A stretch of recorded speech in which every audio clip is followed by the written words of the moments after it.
नमस्कार, आप देख रहे हैं इंडिया न्यूज। आपके साथ मैं हूं शुभ्रा सुमन। कोरोना संकट के बीच एक और नया खतरा हम लोगों के लिए सामने आ रहा है। पूरे देश पर यह खतरा मंडरा रहा है। कोरोना के केसेस अभी कम होने शुरू ही हुए थे कि एक और किलर ने लोगों की जिंदगी को मुसीबत में डाल दिया है।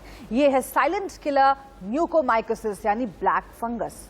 ब्लैक फंगस के केस लगातार बढ़ रहे हैं। देश के 12 राज्य इसकी चपेट में हैं। अब तक 2500 से ज्यादा मामले ब्लैक फंगस के आ चुके हैं, जबकि अकेले महाराष्ट्र में 52 से ज्यादा लोगों की मौत हो चुकी है।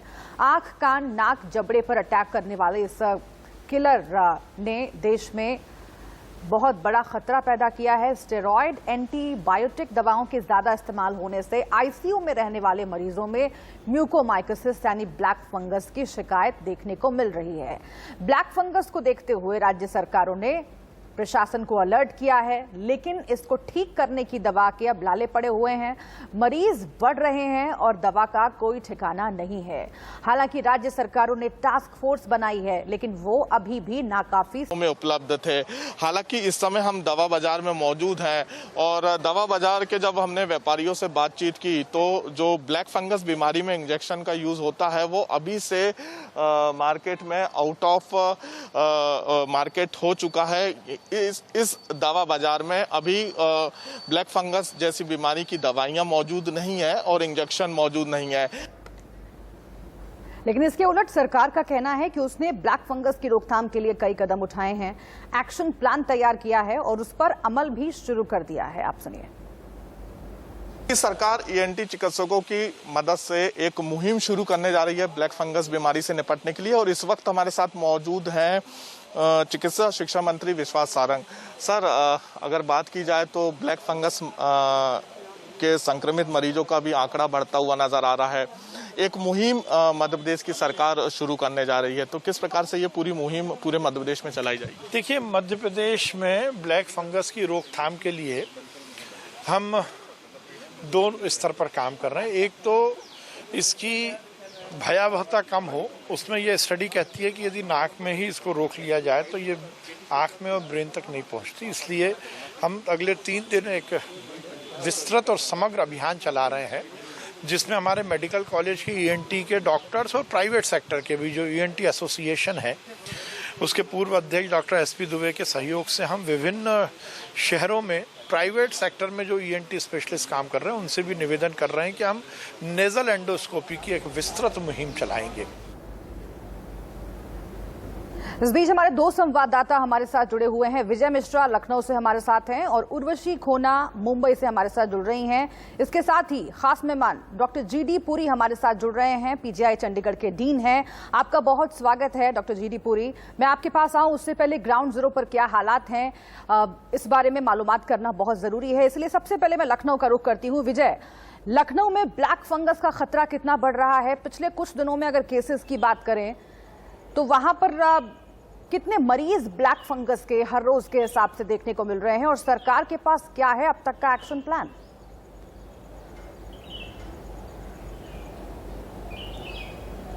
देखिए, अगर राजधानी लखनऊ की बात करें तो यहाँ पर 3 स्थान है जहाँ पर मरीजों को भर्ती किया गया है, जिसमें केजीएमयू को रखा गया है, लोहिया को रखा गया है और सिप्स को रखा गया है। सबसे ज्यादा यहाँ पर मरीज जो हैं वो केजीएमयू में इस समय भर्ती हैं और जाहिर सी बात है कि यहाँ पर जो मार्केट हम लोगों ने जाकर के दवा बाजार में देखी थी वहां पर भी इसकी जो इंजेक्शन है उसको लेकर के व्यापारियों का साफ कहना है कि इस समय इसकी दवा बिल्कुल नहीं आ रही है, यानी जो फार्मा कंपनीज हैं उनसे दवा बिल्कुल नहीं मिल पा रही है और उन्होंने दवा की कमी की बात यहाँ पर जरूर कही। और जाहिर सी बात है कि यहाँ पर जो मरीज आ रहे हैं वो आसपास के जिलों के आ रहे हैं जो यहां पर आकर के भर्ती हो रहे हैं और ज्यादातर स्थिति ऐसी ही आ रही है जिसमें शुगर लेवल किसी का बहुत ज्यादा बढ़ा हुआ था या फिर आईसीयू में पहले से थे या वो कोरोना के पहले से मरीज थे, वो ठीक होकर के वहां पर आए हैं। और जो यहां पर मौतें हुई हैं वो मौतें भी इसी तरह की हुई हैं। एक महिला की जो सबसे पहले यहां पर लोहिया संस्थान में मौत हुई थी वो इसी तरह मौत हुई थी कि वो कोरोना से तो उसको विजय मिल गई थी, लेकिन आईसीयू में भर्ती होने की वजह से या फिर वहां पर आईसीयू में भर्ती थी और कोरोना से ठीक होने के बाद उसे ब्लैक फंगस हुआ और ब्लैक फंगस से वो और नहीं अपने आप को बचा सकी और उसकी मौत हो गई। हालांकि मौत का आंकड़ा यहाँ पर बढ़ रहा है। अब तक 3 लोगों की मौत राजधानी लखनऊ में हो चुकी है ब्लैक फंगस से, और मरीजों की जो संख्या है वो भी लगातार बढ़ रही है। जहां पर शुरू में सिर्फ ये आंकड़ा 7-8 का था, वो बढ़कर के अब 24 के आसपास तक पहुंच गया है, और जाहिर है कि आंकड़ा लगातार बढ़ रहा है। उत्तर प्रदेश में अगर हम बात करें तो सबसे पहले मामले वाराणसी में आए थे। हालांकि वाराणसी से ज्यादा वहां के आसपास के इलाकों से वहां पर लोग भर्ती हुए थे, लेकिन फिर यह आंकड़ा कानपुर में बढ़ा और उसके बाद फिर राजधानी लखनऊ में यह आंकड़ा बढ़ता चला गया। और इस समय अगर हम उत्तर प्रदेश के कई जिलों की बात करें तो मेरठ, गाजियाबाद, लगातार हर जिलों में ये आंकड़े जो है वो हर दिन लगातार बढ़ते चले जा रहे हैं। ठीक है उर्वशी, मुंबई में क्या हालात है? क्या वहां पर भी ब्लैक फंगस के मामले बढ़े हैं?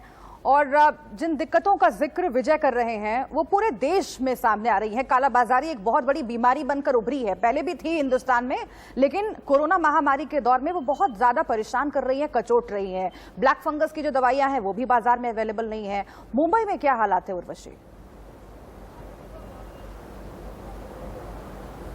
हाँ, हम आपको बता दें मुंबई और महाराष्ट्र में भी ये केसेस बहुत ज़्यादा बढ़ रहे हैं। मुंबई में ही नहीं बल्कि महाराष्ट्र में कई ऐसे इलाके हैं, अहमदनगर, पुणे, जहाँ पे केसेस बढ़ते हुए नज़र आ रहे हैं और मेडिसिन की शॉर्टेज है।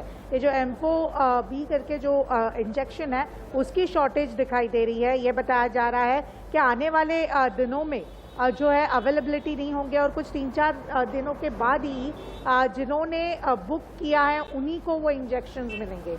इन सब के बीच महाराष्ट्र गवर्नमेंट एक प्लान बना रही है कि किस तरह से ब्लैक फंगस को कर्ब किया जाए, उसको किस तरह से कंट्रोल किया जाए, उसके रोड मैप को लेकर एक नीति बनाई जा रही है, एक रोड मैप बनाया जा रहा है, जहाँ पे ये देखा 2-3 चीज़ें उसमें पिन पॉइंट की गई है। एक तो ये क्योंकि ब्लैक फंगस के लिए कोई एक डॉक्टर नहीं लगता, ब्लैक फंगस के लिए ENT स्पेशलिस्ट, न्यूरोलॉजिस्ट और 2-3 अलग डॉक्टर्स लगते हैं जो स्पेशलिस्ट होते हैं। तो इन सब की टीम्स मिलकर किस तरह से अलग अलग जो हॉस्पिटल्स डेडिकेट किए गए हैं उनके ऊपर ध्यान रखे जाएंगे। कोई मेडिकल कॉलेजेस हैं उनको जो है अंडर लिया जाएगा ताकि ब्लैक फंगस में के ट्रीटमेंट को लेकर हेल्प हो, क्योंकि पहले से हेल्थ इंफ्रास्ट्रक्चर पे बहुत ज़्यादा लोड है कोरोना वायरस के केसेस को लेकर। इसमें जिस तरह का ब्लैक फंगस के केसेस बढ़ते हुए नजर आ रहे हैं उसको ध्यान में रखकर मेडिकल कॉलेजेस को भी जो है अब इंस्ट्रक्शंस दिए जाएंगे कि वो ब्लैक फंगस के साथ फंगस जैसे ट्रीटमेंट को लेकर काम किया जाए। इसके अलावा महात्मा ज्योतिराव फुले ये एक योजना है महाराष्ट्र गवर्नमेंट की, जिसके चलते उन्होंने राजेश टोपे जो के हेल्थ मिनिस्टर हैं उनके डे 1 से कहना है कि सारी जो इनके खर्चे होंगे, जो ये केसेस है वो फ्री ऑफ कॉस्ट किए जाएंगे। तो ऐसी अलग अलग नीतियां हैं, पर ऑन ग्राउंड कहीं ना कहीं ब्लैक फंगस के केसेस ऑन ग्राउंड खतरा ब्लैक फंगस का बढ़ता चला जा रहा है। तमाम राज्य जो हैं उनके पास अपना एक्शन प्लान है, लेकिन वो एक्शन प्लान कितना कारगर साबित होगा उन हालातों में जब डॉक्टर्स की कमी है, उन हालातों में जब दवाइयां नहीं है बाजार में अवेलेबल। डॉक्टर GD पुरी, इसी से जुड़ा हुआ सवाल है मेरा आपसे। 2 सबसे बेसिक सवाल मैं चाहती हूं कि दर्शकों के लिए आप एक्सप्लेन करें। एक तो ये कि सेकेंड वेव में ब्लैक फंगस के इतने मामले अगर सामने आ रहे हैं तो उसकी वजह क्या है? हर स्टेट में, ज्यादातर स्टेट्स में जहां जहां पर कोरोना का प्रकोप सबसे ज्यादा है, ब्लैक फंगस के मामले भी बढ़ रहे हैं, सरकार को गाइडलाइन भी जारी करनी पड़ी है। और दूसरा सवाल ये, कहा यही जा रहा है डॉक्टर्स की तरफ से कि जैसे ही लक्षण पता चले इलाज के लिए जाइए, देरी हो जाएगी, जान पर संकट होगा, लेकिन पता कैसे चलेगा, क्या लक्षण है? अगर हम पहले फेज की बात करें, ये जो स्टीरॉयड का यूज है वो स्टीरॉयड का यूज मई जून के बाद शुरू हुआ था इसमें as a treatment of Covid. In fact जो ट्रायल आई थी, रिकवरी ट्रायल फ्रॉम यूके, वो सितंबर के महीने में पब्लिश हुई थी। हालांकि उसके रिजल्ट्स पहले ही आउट हो चुके थे, तो लोगों ने स्टीरॉयड शुरू किया था, पर उसमें स्टीरॉयड उन्होंने सजेस्ट जो किया था 6 मिलीग्राम पर डे के हिसाब से 10 दिन के लिए किया था। अब ये हुआ, उस समय तो नंबर ऑफ केसेस भी कम थे, दवा की जो यूज थी वो शुरू में कम थी। अब इस बार है कि नंबर ऑफ केसेस मैनीफोल्ड बढ़ गए हैं, और इस दौरान पिछले 1 साल में मैं कहूं कि सितंबर अक्टूबर के बाद से धीरे धीरे स्टीरॉयड का जब यूज बढ़ा तो जनरल प्रैक्टिशनर्स भी इनको यूज करने लगे, वो इनडिस्क्रिमिनेट यूज करने लगे। जैसे मैंने कहा 6 मिलीग्राम देना है तो वो 20 मिलीग्राम दिन में 2 बार 3 बार भी यूज करने लगे, ये देखते हुए कि शायद इससे वो मरीज ठीक हो जाएंगे जो 6 मिलीग्राम से के बाद भी ऑक्सीजन उनकी ठीक नहीं होती। इन भ्रम के चलते ये जो मिसयूज ऑफ स्टीरॉइड्स हुआ, अब नंबर ऑफ केसेस हर साल हर दिन 4 लाख आ रहे हैं, और जब पहली वेव में मैक्सिमम कुछ दिन ही कुछ 80 हजार आए थे, तो आप देख लीजिए कितने नंबर ऑफ केसेस बढ़ गए। जब लोगों को ऑक्सीजन मिलनी बंद हो गई, जब लोगों को हॉस्पिटल बेड मिलने बंद हो गए, तो लोगों ने ये भी जो जनरल प्रैक्टिशनर और या लोग भी जो थे अक्रॉस द काउंटर मिलता जो स्टीरॉइड का दवाई थी, लोगों ने जब भी कोविड पॉजिटिव होते थे वो लेना शुरू कर देते थे। कोविड में ये देखा गया है कि कोविड बीमारी में जब तक मरीज को अस्पताल में एडमिशन की जरूरत ना हो, उसको ऑक्सीजन की मात्रा में कमी ना हो, जबकि उसको ऑक्सीजन लगानी हो, उस समय ही स्टीरॉइड का फायदा होता है। अगर उससे पहले दें तो स्टीरॉइड को नुकसान होता है। नुकसान किस लिए होता है? क्योंकि पहले 5, 6, 7 दिन जो वायरस है रेप्लिकेट करता है बॉडी में, लंग्स में, और अगर उस समय किसी ने स्टीरॉइड खा लिए तो वो बहुत तेजी से फैलता है बॉडी में। इसलिए इसको उसी समय दिखाना चाहिए जब इस वायरस के रेप्लिकेशन के बाद बॉडी अपना डिफेंस मैकेनिज्म तेज करती है और वायरस को मारती है, और उसको मारते मारते कुछ बॉडी में रिएक्शन प्रोड्यूस करती है। उस रिएक्शन को बंद करने के लिए स्टीरॉइड देते हैं। तो पहले हफ्ते में जो स्टीरॉइड यूज करता है, बिना ऑक्सीजन की कमी के स्टीरॉइड यूज करता है, एक तो वो गलत है। दूसरा, जब हाई डोज में स्टीरॉइड यूज करते हैं वो गलत है। फिर 10 दिन से ज्यादा यूज करते हैं वो भी ठीक नहीं है। कुछ कंडीशन में जब ऑक्सीजन की मात्रा कम हो या कोई और एसोसिएटेड डिजीज हो, या क्लिनिशियन सोचता हो कि इसको स्टीरॉइड थोड़ा ज्यादा दे देना है, तो भी ठीक है, पर वो भी डोजेज है जो इससे 6 मिलीग्राम डेक्सामेथासोन या 40 मिलीग्राम प्रेडनिसोलोन ओरल से ज्यादा नहीं देते। तो इसलिए मिसयूज जो हुआ है और नंबर ऑफ केसेस जो बढ़े हैं, इंडिस्क्रिमिनेट यूज हुआ है, तो उसके कारण ये जो फंगस का ग्रोथ हुआ, फंगस का इन्फेक्शन ज्यादा हुआ है। Black fungus is one of the fungus which affects the body, and specially ये भी कहा गया है कि जब ऑक्सीजन लगाते हैं तो ऑक्सीजन ह्यूमिडिफाई करने के लिए जो पानी यूज करते हैं, कई बार वो कंटामिनेट भी हो सकता है, वो नाक में लेता है मरीज, उसके कारण नाक में फंगस जा सकती है। पर ये बताना जरूरी है कि ये असेंशियल नहीं है कि किसी को कोविड हुआ और ब्लैक फंगस हो। अदरवाइज भी ब्लैक फंगस के केसेस थे पर बहुत कम आते थे, पर अब नंबर ऑफ क्रिटिकल पेशेंट्स जो हैं कोविड के बढ़ गए हैं, उसके कारण ये स्टीरॉइड ज्यादा यूज हुआ है, उसके कारण ये प्रॉब्लम ज्यादा है। स्टेरॉइड्स का जो यूज कर रहे हैं वो बहुत ही एहतियात से करना है, ये खास बात आपने बताई है डॉक्टर। बहुत शुक्रिया आपका डॉक्टर GT पुरी हमसे बातचीत करने के लिए। विजय मिश्रा हमारे साथ जुड़े हुए थे, उर्वशी खोना आपका भी बहुत शुक्रिया तमाम जानकारी हम तक पहुंचाने के लिए। एक और इससे जुड़ी हुई जानकारी आपको देते हैं। महाराष्ट्र, गुजरात, MP के अलावा UP में भी ब्लैक फंगस के मामले लगातार सामने आ रहे हैं, लेकिन इसके इलाज के लिए दिए जाने वाले इंजेक्शन बाजार में नहीं मिल रहे हैं। अयोध्या से हमारे संवाददाता अबुल बशर की ग्राउंड रिपोर्ट। कोरोना महामारी की दूसरी लहर से भारत जंग जीतने ही वाला था कि इसी दौरान ब्लैक फंगस ने भी दस्तक दे दी है। ब्लैक फंगस बेहद खतरनाक साबित हो रहा है। UP समेत कई राज्यों में ब्लैक फंगस के केस सामने आ रहे हैं, और उससे निपटने के लिए जो इंजेक्शन है एम्फोटेरिसिन B, वो बाजार में बिल्कुल ना के बराबर है, या यूँ कहूँ कि कई जगह पर, कई शहरों में वो है ही नहीं। मैं अयोध्या ज़िला अस्पताल के सामने हूँ और इसके सामने तमाम केमिस्ट की दुकानें हैं जो आप देख रहे हैं, लेकिन इन सभी दुकानों पर, किसी भी दुकान पर अगर मैं गया हूँ, जहाँ भी मैंने जाकर पूछा, तो किसी भी दुकान पर एम्फोटेरिसिन B इंजेक्शन नहीं है। ऐसे में सवाल उठता है कि जब इंजेक्शन नहीं तो इस बीमारी से लड़ेंगे कैसे। तमाम मेडिकल स्टोर हैं, तमाम केमिस्ट की दुकानें हैं, हम उनके पास चलेंगे और ये जानने की कोशिश करेंगे कि क्या ये इंजेक्शन ये मंगाते ही नहीं है या फिर इसकी शॉर्टेज हो गई है। सर, एम्फोटेरिसिन B आप मंगाते हैं? नहीं, अभी तक ऐसी कोई हमारे पास सूचना नहीं आई है। अगर अवेलेबिलिटी होगी तो हमारे ग्रुप में मैसेज आ जाएगा कि ये इंजेक्शन अवेलेबल है, अगर किसी मरीज को ज़रूरत है तो उपलब्ध कराया जा सकता है। सारी दवाएं ज़्यादातर ये रखते हैं, लेकिन ये जानने की ज़रूरत है कि क्या एम्फोटेरिसिन B आप रखते हैं या आपके पास है इस वक्त? अभी डिमांड कम है इसलिए अभी आया नहीं है मार्केट में। यहाँ पे लखनऊ वगैरह में इसकी डिमांड ज़्यादा है तो वहाँ मार्केट में अवेलेबल है, अभी फैजाबाद में तो नहीं है। M4 टेरेसिन B इंजेक्शन की कालाबाजारी रोकने के लिए सरकार जरूरी कदम उठाए जिससे लोगों को राहत मिले। अबुल बशर खान, इंडिया न्यूज़, अयोध्या। और अब बात फिर से एक बार लखनऊ की करते हैं। लखनऊ में ब्लैक फंगस के इलाज में इस्तेमाल होने वाला इंजेक्शन एफोटेरेसिन B नहीं मिल रहा है। डिमांड ज्यादा बढ़ जाने की वजह से इंजेक्शन बाजार से गायब हो गया। लखनऊ से हमारी संवाददाता निकिता सरीन की रियलिटी रिपोर्ट देखिए।